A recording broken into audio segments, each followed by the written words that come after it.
আপনার ঘরে একটা পুত্র সন্তান হয়েছে, আপনি হয়তো খুব আনন্দ করছেন, কিন্তু আপনি কি জানেন আপনার সন্তানটি একটা দুর্ভাগ্য নিয়ে জন্মেছে? কেন এই কথা বলছি? আজকের পরিস্থিতিতে দাঁড়িয়ে একটা ছেলে যখন সে পড়াশুনো করে, ভালো মেরিট লিস্ট, ভালো পড়াশুনো করলেও বা একটু কম মেধাবী হলেও সে কিন্তু তার পরবর্তীতে হায়ার এডুকেশনটা চালিয়ে নিয়ে যাওয়ার জন্য কোনো সরকারি অনুদান পাবে না, যেটা একটা মেয়ে পায়।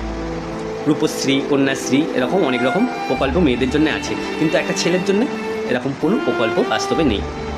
আচ্ছা, এরপরে যখন সে একটা চাকরির জন্য দরখাস্ত দেবে বা একটা চাকরি করতে চাইবে, তার জন্য সে কী পাবে?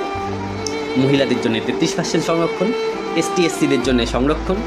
আজীবনকাল থেকে সে এসসিরা, তার বাবা চাকরি করে, মা চাকরি করে, কিন্তু ছেলেটাও এসসি হওয়ার কারণে 22% সংরক্ষণ পাচ্ছে। কিন্তু আপনার সন্তানটি সেই মহিলাদের জন্য সংরক্ষণ দিয়ে আলটিমেটলি 100টা সিটের মধ্যে 20টা সিটের জন্য সে লড়াইটা করছে।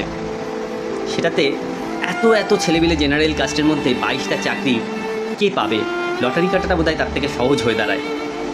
সে যখন একটা বেসরকারি কোনো কোম্পানিতে চাকরি করতে যাবে, সেখানেও মহিলাদের অগ্রাধিকার বেশি থাকে।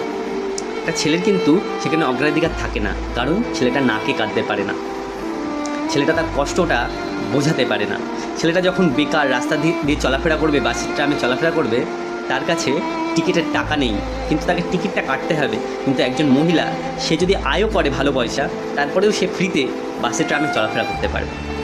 একটা ছেলে যদি কোনো প্রতিবাদ করে ফেলে একটা মেয়ের বিপক্ষে, তখন সমাজ তাকে এমনভাবে ঠেসে ধরবে, সমাজ তাকে এমনভাবে চেপে ধরবে, তার সুইসাইড করা ছাড়া আর কিছু শেষ পরিণতি বেঁচে থাকে না।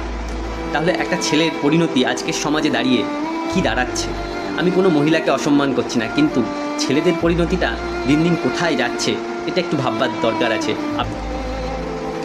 আমার এই সরকারের কাছে অনুরোধ যে এই বিষয়গুলো একটু দেখুন, এবং মহিলারা তো পাচ্ছেই, সবাই মেরিট লিস্টে পাক, দরকার পড়লে তাদের জন্য আলাদা ভ্যাকেন্সি তৈরি করুন, কিন্তু ছেলেদের যে দুটো সামান্য অংশ, সেই সামান্য অংশ থেকে এর মধ্যে আর ভাগ বসাবেন না।